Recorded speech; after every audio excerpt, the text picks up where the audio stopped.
The night they kicked me out, my father Richard left me in the freezing rain instead of the warmth of our home. My thin cotton jacket was completely soaked from the storm. My broken suitcase spilled into the puddles when he threw a torn $20 and said, "Good luck out there." Then he locked the heavy mahogany door. My brother Leo smirked from the warmly lit living room like he just watched a scene from his favorite show. The rain felt like frozen needles against my bare skin that night, piercing through my thin cotton jacket, as I stood on the porch of the only home I had ever known. Through the massive, arched living room window, a scene of perfect, untouchable domestic warmth unfolded, mocking my current misery. I could clearly see my brother Leo bathed in the golden glow of the chandelier, excitedly unwrapping his brand new premium gaming console. My mother was smiling, handing him a slice of a custom strawberry cake. The laughter inside was muffled by the thick glass, but it echoed loudly in my mind. Meanwhile, my old scuffed suitcase had already been carelessly dumped on the wet wooden floorboards of the porch, its zipper broken, spilling a few of my ruined shirts into the forming puddles. My father stood in the doorway, his silhouette imposing and blocking any remaining light from the hallway. He looked down at me not with anger but with a terrifying, absolute indifference. He opened the heavy mahogany door just wide enough to toss a crumpled, badly torn $20 bill directly at my soaking wet shoes. "You want to study art instead of business," Richard sneered, his voice cutting through the sound of the howling wind. "Fine. You want to be independent and chase silly dreams, do it. But you will not do it on my dime. $20 is more than enough for a naive dreamer, Maya. Never come back until you learn how to bow your head and be realistic." Before I could even process the cruelty of Richard's words, the massive wooden door clicked shut. The metallic sound of the deadbolt locking felt like a physical blow to my chest. I stood there completely paralyzed by a mixture of shock, betrayal, and the biting cold. Slowly, my trembling fingers reached down to the freezing mud to pick up the soggy, worthless bill. One corner of the green paper was completely ripped off, leaving a jagged edge. It looked exactly like my place in this wealthy, superficial family, damaged, discarded, and entirely unwanted. I turned my back on the grand mansion, dragging my broken suitcase down the long gravel driveway. The streetlights flickered, casting long, lonely shadows on the empty pavement. I had nowhere to go, no friends to call, and no safety net to catch me. Every step I took away from that house felt incredibly heavy yet strangely liberating. I walked for miles, letting the storm wash away my tears. Eventually, exhaustion forced me to stop. I found a small leaky awning attached to a closed convenience store and huddled underneath it, pulling my knees to my chest in a desperate attempt to stay warm. The wind howled mercilessly, and I clutched that torn $20 bill in my frozen fist as if it were a magical talisman that could somehow save my life. I was terrified, soaking wet and completely alone in the dark. The cold felt absolute, seeping deep into my bones, threatening to break my spirit entirely. I closed my eyes, wishing it was all a terrible nightmare waiting for the morning light that seemed like it would never come. But as the freezing rain continued to pour, a hardened resolve slowly began to take root in my shattered heart. I would survive this terrible ordeal, no matter the immense cost or the agonizing pain. This torn piece of paper would ultimately become the solid foundation of my triumphant future. I swore to transform my deep sorrow into an unstoppable force, promising myself that they would eventually regret this. The first night on the streets was a harsh teacher. The storm showed no mercy, and the tiny awning I huddled beneath offered little protection from the freezing rain. I shivered uncontrollably, my soaked clothes clinging to my skin like ice. I clutched the torn $20 bill Richard had thrown at me, my only possession in the world. Just as I felt my consciousness fading into the numbing cold, a faint scraping sound broke through the howling wind. An old street sweeper, clad in a faded neon vest, was methodically clearing the flooded gutters. This was Mr. Vance. He paused, noticing my trembling form curled against the brick wall. He did not ask why a young woman was sleeping on the concrete. He simply walked over, unscrewed the cap of a badly dented thermos cup, and poured a steaming liquid. He handed it to me. The hot, bitter tea burned my throat in the best possible way, sending a desperate wave of warmth through my freezing veins. He then pulled a piece of dry old bread from his heavy coat pocket, snapped it perfectly in half, and offered me a piece. He glanced down at the ripped $20 bill still tightly gripped in my hand. "A torn bill is still worth $20 if you know how to spend it," he said softly, his voice rough like gravel. "And a broken girl can still build a life as long as she refuses to stay shattered." I took a bite of that dry bread. It was the most incredible thing I had ever tasted. It tasted profoundly of survival. When dawn finally broke, painting the gray sky with streaks of pale pink, the storm had passed. Mr. Vance was gone, leaving only his words echoing in my mind.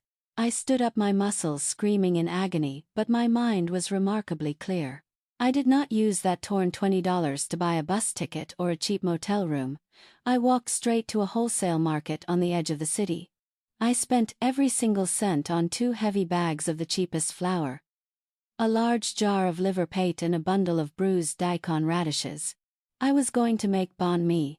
The next 3 years were an absolute blur of relentless exhaustion and agonizing pain. I started with a borrowed rusty pushcart under a flickering street lamp in a sketchy neighborhood. I did not sleep. My hands were constantly covered in agonizing blistered burns from the unpredictable charcoal grill. My clothes, my hair, and my skin permanently smelled of pungent fish sauce, cheap cooking oil, and thick smoke. But every time a customer took a bite into that perfectly toasted golden crust, their eyes would widen in pure delight. The satisfying crunch of the bread echoed much louder than my father's cruel insults. Every painful burn on my skin was a vital lesson in survival. I was not just baking bread on the street corner. I was actively forging my own impenetrable armor. Slowly, the rusty cart turned into a tiny rented stall. And that stall eventually transformed into my very first real restaurant. I poured every ounce of my anger, my sorrow, and my fierce ambition into the dough. The torn $20 bill was framed and hung on the wall of my kitchen, a constant reminder of the night I chose to build a magnificent culinary empire instead of simply fading away into the cold, unforgiving darkness of the streets. This was just the beginning of my undeniable revenge and ultimate triumph. Forever. 10 years passed like a relentless storm, but this time I was the one controlling the thunder. The tiny cramped restaurant with its faded walls and constantly broken air conditioning was merely the first stepping stone. I named my brand the Rip 20, a deliberate homage to the night Richard cast me out into the freezing rain. It was a name that sparked endless curiosity among food critics and loyal patrons alike, but to me, it was a daily reminder of the agonizing price of my independence. Scaling the business was an entirely different kind of grueling warfare. I traded the physical burns of the charcoal grill for the mental exhaustion of endless boardroom negotiations, complex supply chain logistics, and ruthless investor meetings. The culinary world was dominated by wealthy men who looked at me, a young, independent woman, armed with nothing but a street food recipe. With blatant skepticism and thinly veiled amusement, they expected me to fail quickly. They underestimated the fierce burning resolve that had been forged in the bitter cold of that unforgettable night. I did not just want to succeed, I needed to conquer. I expanded aggressively, opening locations in 5 major cities within the first 3 years of franchising. I meticulously standardized the baking process to ensure every single baguette had the exact same satisfying, golden crunch that had saved my life on the streets. We elevated the humble street food, introducing premium locally sourced ingredients, while fiercely maintaining the authentic soul-comforting flavors of the original recipe. The immense risk paid off spectacularly. The lines outside my restaurants wrapped around the block daily. Then came the prestigious industry recognition, an unprecedented achievement for a brand born from a rusty pushcart. Suddenly, the entire world wanted a piece of Maya. The same critics who had initially ignored me were now practically begging for exclusive interviews and reservations. My face, once tear-stained and desperate in the mud, was now professionally photographed and printed on the glossy cover of top business magazines, accompanied by the bold headline, "The Billion-Dollar Crust." I had amassed a massive fortune that easily dwarfed Richard and his old wealth. I moved my corporate headquarters to a sleek, towering glass skyscraper right in the heart of the bustling financial district, My sprawling corner office offered a breathtaking panoramic view of the vast city that had once tried to violently break me. Yet amidst the custom Italian leather furniture and the dazzling crystal fixtures, the most valuable item in the entire room hung prominently on the wall directly behind my massive mahogany desk. Framed in heavy dark oak and protected by thick pristine museum-grade glass was that same crumpled, ripped $20 bill. It was no longer a symbol of my absolute rock bottom. It was the ultimate signature of my undisputed victory. It grounded me, ensuring I never forgot the harsh taste of dry old bread and the profound kindness of a stranger named Mr. Vance. I had meticulously built my sprawling empire, completely transforming my deep-seated pain into an undeniable, staggering reality. Now I simply waited. I knew deep in my heart that eventually the spinning wheel of fate would turn, and the people who had heartlessly discarded me would inevitably find themselves desperate, staring up at the magnificent fortress I had constructed from the shattered fragments of my broken youth. My time for absolute silent justice was rapidly approaching, closer than ever. I was ready to face them all again, not as a helpless victim but as a highly powerful, untouchable queen of my own world. The day they finally arrived at my corporate headquarters, the sky was a brilliant, unyielding blue. I sat comfortably in my custom ergonomic chair, staring out at the sprawling city skyline from my penthouse office. My assistant had informed me earlier that the executives from a struggling investment firm were desperately seeking an emergency meeting for a massive bailout. I knew exactly who they were when the heavy glass doors of my boardroom silently swung open. They walked in looking incredibly small, utterly defeated, and entirely bankrupt. It was Richard and Leo. 10 long years had drastically changed them. Richard's once imposing posture was now hunched under the crushing weight of his colossal financial failures, and his tailored suit looked worn and loose. Leo, the former golden child who had once gleefully eaten strawberry cake while I was cast out into the freezing storm, could not even bring himself to meet my eyes. He stared firmly at the polished mahogany floor, his arrogant smirk replaced by a pathetic, trembling frown.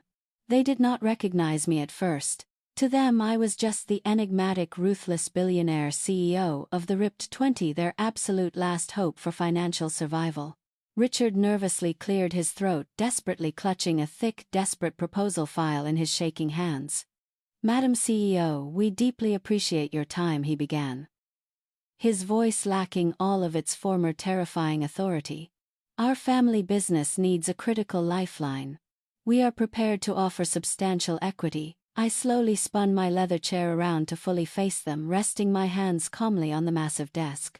The moment my features caught the bright sunlight, Richard stopped his sentence. His face turned completely ashen. Leo finally looked up, letting out a sharp, pathetic gasp. "Maya," Richard whispered, his voice cracking with profound disbelief and sudden, overwhelming dread. "Hello, Richard," I replied, my tone perfectly, even devoid of any anger or lingering sadness. I didn't yell. I didn't cry. I simply opened my top desk drawer and pulled out a crisp, brand new $20 bill. I slid it smoothly across the pristine mahogany table until it stopped right in front of his trembling hands. "What is this?" he stammered, staring at the money as if it were a venomous snake. "We need millions, Maya. You are family. It is time to put the past behind us." I slowly stood up, my heels clicking sharply against the floor, and pointed to the wall directly behind me. Framed in heavy oak and pristine glass was the exact same crumpled, torn $20 bill he had heartlessly thrown into the freezing mud a decade ago. "I kept your torn bill to constantly remind myself of the exact price of my total freedom," I said, my voice quiet but sharp enough to cut through glass. "This crisp new 20 is your complete return on investment. Take it." Richard opened his mouth but no words came out. The crushing realization of his absolute failure mirrored the pathetic tears now rolling down Leo's face. "Our business and our family is concluded," I stated with absolute finality. I pressed a small silver button on my desk. "Security will escort you out now." They turned and walked away, carrying nothing but their profound shame. I stood alone in my magnificent office. glancing one last time at the framed torn bill on the wall. The terrible storm of my difficult past was finally over, and I knew I had built a truly beautiful, unshakable kingdom from the tiny broken pieces they had so carelessly left behind that dark, unforgettable night. Forever. The silence in my penthouse office after Richard and Leo left was absolutely profound, but for the first time in 10 years it did not feel heavy. It felt incredibly light, as if a massive invisible anchor had finally been lifted from my tired shoulders. I walked over to the towering glass window and looked down at the sprawling, vibrant city below. The tiny cars moved like synchronized ants through the busy streets. I had spent an entire decade of my life completely consumed by a burning desire for revenge, meticulously building my massive culinary empire just to prove a point to a family that never truly wanted me. But now, having finally delivered the ultimate final move, I realized something beautifully profound. Justice did not come from watching them walk away in utter defeat. True justice came from the undeniable peace I felt within my own fiercely protected heart. I accepted that they would never change, and that was perfectly fine because I was completely free at last. The painful wounds of my youth were completely healed, and I was no longer the frightened girl desperately begging for their love. I did not need their apologies, and I certainly did not need their belated validation. I had become a remarkably strong, fiercely independent woman entirely on my own terms.